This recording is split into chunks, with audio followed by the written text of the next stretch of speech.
una bendecida mañana, tarde, noche. Que Dios siga bendiciendo su trabajo, su vida. Y vamos a continuar este día con Primera de Tesalonicenses, capítulo 1. Mi nombre es Lizeth Monroy y para mí es una bendición poder estar con ustedes. Como vemos, esta parte del primer capítulo, como hemos dicho antes, son saludos y agradecimientos. Pablo saluda a los cristianos de Tesalonicenses y dice así en su primer versículo: Pablo, Silvano y Timoteo, a la iglesia de los tesalonicenses en Dios Padre y en el Señor Jesucristo. Gracia y paz sea a vosotros de Dios nuestro Padre y del Señor Jesucristo. Pablo fue un hombre increíble y un apóstol de Dios, pero usualmente no trabajaba solo. Siempre que podía, trabajaba con un equipo. Aquí menciona Pablo a dos hombres: a Silvano, también conocido en otras cartas y en el libro de Hechos como Silas, que era un compañero experimentado de Pablo, conocido desde hace un buen tiempo, que viajó con Pablo en su segundo viaje misionero y fue encarcelado y librado con él en la cárcel de Filipos, como recordamos en Hechos capítulo 16, verso del 19 al 30. Cuando Pablo vino por primera vez a Tesalónica, Silas vino con él y lo podemos ver ahí también en el libro de Hechos 17, del 1 al 9. Por lo tanto, los tesalonicenses conocían bien a Silas. Asimismo, a Timoteo, que era un ciudadano de Listra, una ciudad en la provincia de Galicia. Era hijo de padre griego y madre judía, llamada Eunice, como recordamos ahí en 2 Timoteo 1:5. Y desde su juventud fue instruido en las escrituras por su madre y su abuela, que lo dice también en esta misma epístola de Timoteo. Además, era compañero y asociado de confianza de Pablo y había acompañado a Pablo en muchos viajes misioneros. Pablo había enviado a Timoteo con los tesalonicenses en una ocasión anterior, como lo podemos ver ahí en Primera de Tesalonicenses, capítulo 3, versículo 2, que dice así: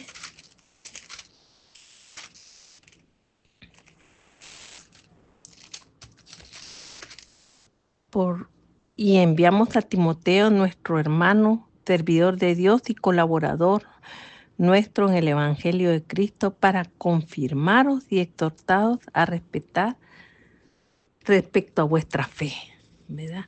Y recordamos ahí al apóstol Pablo en este mismo capítulo que él exhorta a los tesalonicenses y les dice que son ejemplos para otras iglesias. Vemos que dice ahí en el versículo 2: damos siempre gracias a Dios por todos vosotros, haciendo memoria de vosotros en nuestras oraciones, acordándonos sin cesar delante de Dios y Padre nuestro de la obra de vuestra fe, del trabajo, de vuestro amor y vuestra constancia en la esperanza en nuestro Señor Jesucristo. Como vemos aquí también, Pablo hace referencia a tres acciones, que es la fe, el amor y la esperanza, como lo menciona en 1 Corintios 13, un pasaje bien conocido. Y en el versículo 13 dice: y ahora permanece la fe, la esperanza y el amor, y estos tres, pero el mayor de ellos es el amor. Pablo se refiere a que esa fe sin obras no es genuina. La fe que salva va acompañada de obra. Ese trabajo de amor, este esfuerzo, muchas veces va a provocar dolor por otros, pero el mismo Jesús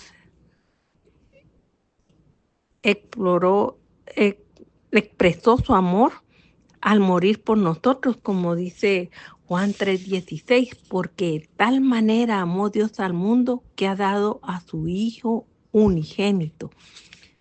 Vemos esa máxima de expresión de amor de Dios para con nosotros. Y también hace referencia a sus discípulos, a nosotras, hermanas. Se nos exhorta como se le ahí en Mateo 16:24. Si alguno quiere seguirme, niéguese a sí mismo, tome su cruz y sígame. Tomar la cruz es algo voluntario. El morir por amor a otros. Primero debemos de buscar la reconciliación, aunque no lo merezcan.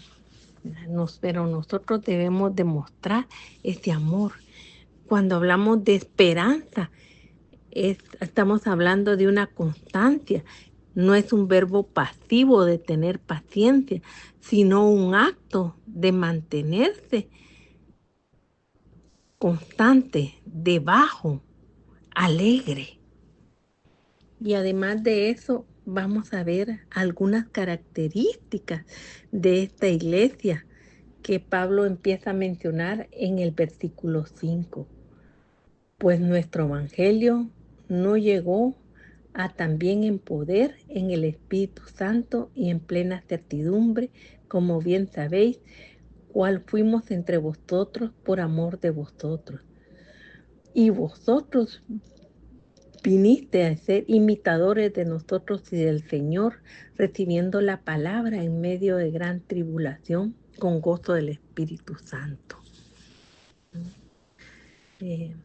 Pablo habla ahí, como leímos también en el versículo 2:13, por lo cual nosotros sin cesar damos gracias a Dios de cuando recibiste la palabra de Dios que oíste de nosotros, la recibiste no como palabra de hombre, sino según es en verdad la palabra de Dios, la cual actúa en vosotros los creyentes. Realmente debemos de ser ejemplos cada una de nosotros en vivir esta palabra, no como una palabra de hombre, como una palabra cualquiera, sino la palabra de Dios recibida. Tiene poder, tiene esa capacidad de darnos ese poder. Somos llenas del Espíritu Santo y estamos en plena certidumbre para dar el mensaje de Dios, de poder transformar vidas. Nos habla también de ser imitadores y vosotros del Señor en Cristo, como hemos visto. Entonces, continuamos el día de mañana y que un bendecido día. Les amamos. Abrazos.